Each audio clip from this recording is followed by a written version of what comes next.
Voici une capsule vidéo sur la séquence 8, multiplication des nombres entiers et décimaux, ordre de grandeur. Grand 1, multiplication. Nous allons voir le vocabulaire associé à la multiplication. La multiplication est une opération.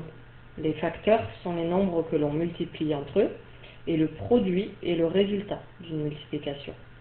Donc, il y a deux mots de vocabulaire à connaître, facteur et produit. Par exemple, 24 fois 2 est égal à 48. 48 est le produit de 24 par 2, et 24 et 2 sont les facteurs du produit. Il faut savoir que dans un problème, quand une même quantité apparaît plusieurs fois, on utilise une multiplication pour calculer cette quantité. Cela remplace les additions successives. Voici un exemple. Un colis pèse 23,5 kg. Le facteur livre 7 colis identiques. Quel est le poids total des colis? En résolvant ce problème avec une addition, on ferait 23,5 plus 23,5 plus 23,5 plus 23,5. Tout cela 7 fois puisqu'il y a 7 colis. Grâce à la multiplication, on peut tout simplement écrire que le résultat, le poids total des colis, est 7 fois 23,5 et calculer le résultat de ce produit. Première propriété, lorsqu'on multiplie un nombre par 0, on obtient 0. Lorsqu'on multiplie un nombre par 1, on obtient le même nombre. Deuxième propriété, lors du calcul d'un produit, on peut modifier l'ordre des facteurs, regrouper différemment les facteurs sans que cela change leur produit. Donnons un exemple. Calcul de 5 par 7 par 6. Il y a deux façons différentes d'effectuer ce produit. Soit la première façon, nous regroupons 5 fois 7 qui font 35 et puis nous effectuons le produit 35 fois 6 qui font 210. La deuxième façon est de regrouper 5 et 6 puisque 5 fois 6 font 30 et qu'il est peut-être plus facile de calculer 7 fois 30 qui est égal à 210. Nous trouvons bien entendu le même résultat avec la première façon ou la deuxième façon. Vocabulaire. Prendre le double d'un nombre signifie le multiplier par 2. Prendre le triple d'un nombre signifie le multiplier par 3. Et prendre le quadruple d'un nombre signifie le multiplier par 4. Exemple, tu peux calculer deux têtes. 2 fois 2,5 qui est le double de 2,5. 3 fois 4,1 qui est le triple de 4,1.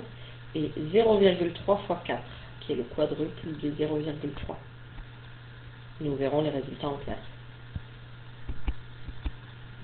Grand 2, poser une multiplication. Nous allons apprendre à, bien sûr, donner le résultat d'une multiplication en la posant. La méthode, c'est pour multiplier deux nombres décimaux. C'est effectuer la multiplication comme s'il n'y avait pas de virgule, puis rajouter la virgule à la fin au résultat, en tenant compte du nombre total de chiffres après la virgule. Je donne un exemple, cela sera plus clair. Exemple, 1,42 multiplié par 3,2. Si nous comptons le nombre de chiffres après la virgule, il y en a 3. Nous allons effectuer la multiplication comme s'il n'y avait pas de virgule, en faisant 2 fois 2 égale 4, 2 fois 4 égale 8, 2 fois 1 égale 2. À la première ligne, nous obtenons 284. À la deuxième ligne, nous laissons un espace, puis nous calculons 3 fois 2 égale 6, 3 fois 4 égale 12, je pose le 2, je retiens 1, 3 fois 1 égale 3, plus ma retenue égale 4.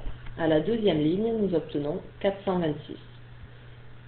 Nous tirons un trait, finalement en additionnant, 4 plus 0, cela donne 4, 8 plus 6, cela donne 14, je pose 4, je retiens 1, 2 plus 2 égale 4, je rajoute 1, ça fait 5, et 4 plus 0, cela fait 4. Maintenant, à 4544, je place la virgule juste après le 4 pour laisser 3 chiffres après la virgule. Le résultat final est 4,544. Remarque, on n'augmente pas toujours la valeur d'un nombre en le multipliant. On remarque que lorsque l'on multiplie un nombre, par exemple, par 0,5, on obtient la moitié de ce nombre.